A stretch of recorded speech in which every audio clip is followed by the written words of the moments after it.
नमस्ते दोस्तों, आईपीओ ज्ञान में आपका स्वागत है। आज हम बात करेंगे फ्रैक्टल एनालिटिक्स आईपीओ की, जो इस समय बाजार में काफी चर्चा में है। लेकिन साथ ही इसमें कुछ चिंता वाली बातें भी सामने आ रही हैं, खासकर जीएमपी गिरने और सब्सक्रिप्शन धीमा रहने की वजह से। तो इस वीडियो में हम बिल्कुल सच्चाई और ताजा आंकड़ों के साथ समझेंगे। फ्रैक्टल एनालिटिक्स आईपीओ क्या है, आज का जीएमपी कितना है, डे वन सब्सक्रिप्शन कैसा रहा, इस आईपीओ के स्ट्रॉन्ग पॉइंट्स क्या हैं, रिस्क्स और वीक पॉइंट्स क्या हैं, और शॉर्ट टर्म तथा लॉन्ग टर्म में इसका आउटलुक कैसा हो सकता है।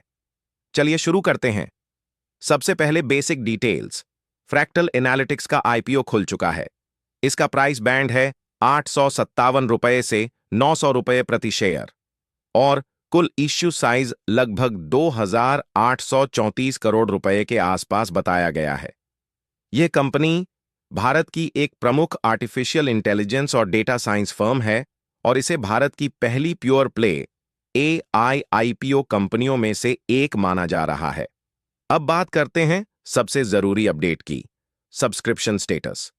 आज डे वन पर रिपोर्ट्स के अनुसार इस आईपीओ का कुल सब्सक्रिप्शन लगभग 9% के आसपास रहा, यानी पहले दिन निवेशकों की तरफ से रिस्पॉन्स म्यूटेड रहा और लोग शायद अभी वेट एंड वॉच मूड में हैं। अब आते हैं सबसे बड़ा सवाल, जीएमपी। कुछ शुरुआती खबरों में फ्रैक्टल के लिए बहुत ऊंचे जीएमपी की बातें चल रही थीं, लेकिन आज की ताजा रिपोर्ट्स के अनुसार जीएमपी गिरकर लगभग ₹35 के आसपास आ गया है। यानी शुरुआती हाइप कमजोर हुआ है और ग्रे मार्केट में सेंटिमेंट काफी कॉशियस हो गया है। अब इसका मतलब क्या है, चलो इसका सिंपल मैथ्स समझते हैं। अगर ऊपर का प्राइस बैंड ₹900 है और जीएमपी ₹35 है, तो अनुमानित लिस्टिंग प्राइस लगभग ₹935 हो सकता है। अब परसेंटेज गेन निकालते हैं। 935 माइनस 900 इक्वल्स 35 और 35 डिवाइडेड बाय 900 यानी लगभग 3.9%। तो करंट जीएमपी के हिसाब से लिस्टिंग गेन लगभग 4% के आसपास का संकेत देता है। लेकिन ध्यान रहे, जीएमपी अनऑफिशियल होता है और यह रोज बदल सकता है। अब सवाल यह है, जीएमपी इतना गिरा क्यों? इसके पीछे कुछ रीजंस हो सकते हैं। पहला, डे वन सब्सक्रिप्शन कमजोर रहा, जिससे ट्रेडर्स को कॉन्फिडेंस नहीं मिला। दूसरा, वैल्यूएशन को लेकर मार्केट में सवाल हैं। ऊपर के प्राइस बैंड पर कुछ ब्रोकर्स को वैल्यूएशन थोड़ा एक्सपेंसिव लग रहा है। तीसरा, ओवरऑल टेक और एआई सेक्टर में इन्वेस्टर्स अब सिलेक्टिव हो गए हैं। हर टेक आईपीओ में ब्लाइंडली पैसा नहीं लग रहा। इसी वजह से जीएमपी दबाव में है। अब कंपनी फंडामेंटल्स की बात करते हैं। फ्रैक्टल एनालिटिक्स ने FY25 में मजबूत सुधार दिखाया है। रिपोर्ट्स के अनुसार कंपनी ने FY25 में लगभग 220 करोड़ रुपए के आसपास का शुद्ध लाभ दर्ज किया है। रेवेन्यू ग्रोथ भी स्टेबल रहा है और एआई एनालिटिक्स स्पेस में इसकी पोजीशनिंग मजबूत मानी जाती है। अब चलिए इसके स्ट्रॉन्ग पॉइंट्स देखते हैं। फ्रैक्टल की सबसे बड़ी ताकत है इसका प्योर एआई और एनालिटिक्स फोकस।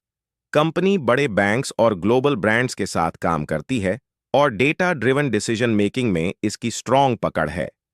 दूसरी पॉजिटिव बात, एंकर इन्वेस्टर्स का सपोर्ट। आईपीओ लॉन्च से पहले एंकर इन्वेस्टर्स ने बड़ी रकम लगाई, जो इंस्टीट्यूशनल कॉन्फिडेंस दिखाता है।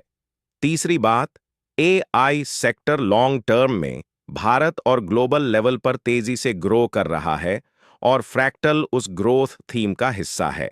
अब रिस्क्स और वीक पॉइंट्स की बात करते हैं, जो बहुत जरूरी है।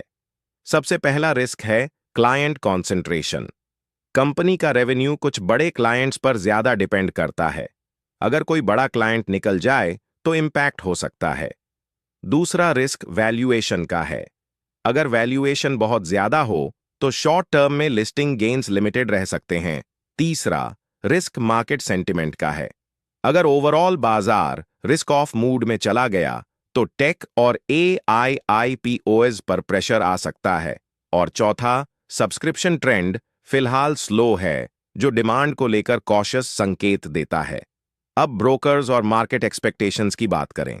कुछ ब्रोकर रिपोर्ट्स के अनुसार अगर सेंटिमेंट इंप्रूव होता है तो लिस्टिंग गेन लगभग 5 से 7% तक पॉसिबल हो सकता है। लेकिन कुछ एनालिस्ट्स ने आईपीओ को न्यूट्रल या वेट एंड वॉच कहा है, क्योंकि करंट जीएमपी और सब्सक्रिप्शन डेटा बहुत स्ट्रांग नहीं है। अब सबसे इंपॉर्टेंट, शॉर्ट टर्म आउटलुक। अगर आप सिर्फ लिस्टिंग गेन्स के लिए अप्लाई करना सोच रहे हैं, तो आपको ध्यान देना होगा कि जीएमपी फिलहाल लो है और गेन्स सीमित हो सकते हैं। अगर सब्सक्रिप्शन अगले 2 दिनों में मजबूत नहीं हुआ, तो लिस्टिंग फ्लैट भी हो सकती है। लेकिन अगर क्यूआईबी यानी इंस्टीट्यूशनल डिमांड बढ़ती है, तो जीएमपी फिर इंप्रूव हो सकता है और 8 से 10% तक की अपसाइड पॉसिबल है। अब long term outlook. Long term में फ्रैक्टल एक मजबूत एंटरप्राइज एआई प्ले बन सकता है, अगर कंपनी एग्जीक्यूशन अच्छा रखे, अपने प्रोडक्ट्स स्केल करे और मार्जिन्स इंप्रूव करे। एआई और डेटा एनालिटिक्स आने वाले 5 से 10 साल में मैसिव ग्रोथ थीम है। लेकिन लॉन्ग टर्म इन्वेस्टर्स को वैल्यूएशन और बिजनेस रिस्क्स को समझकर ही एंट्री करनी चाहिए। अब फाइनल निष्कर्ष, फ्रैक्टल एनालिटिक्स आईपीओ एक इंटरेस्टिंग एआई सेक्टर अपॉर्चुनिटी है, लेकिन शॉर्ट टर्म में जीएमपी गिरने और सब्सक्रिप्शन स्लो होने की वजह से कॉशन जरूरी है। अगर आप लिस्टिंग गेन्स के लिए जा रहे हैं, तो अपसाइड फिलहाल लिमिटेड दिखता है। अगर आप long term AI growth story में विश्वास रखते हैं, तो यह आईपीओ वॉच लिस्ट में जरूर हो सकता है, लेकिन निवेश सोच समझकर करें। और हमेशा याद रखें, यह वीडियो केवल जानकारी के लिए है, इन्वेस्टमेंट एडवाइस नहीं।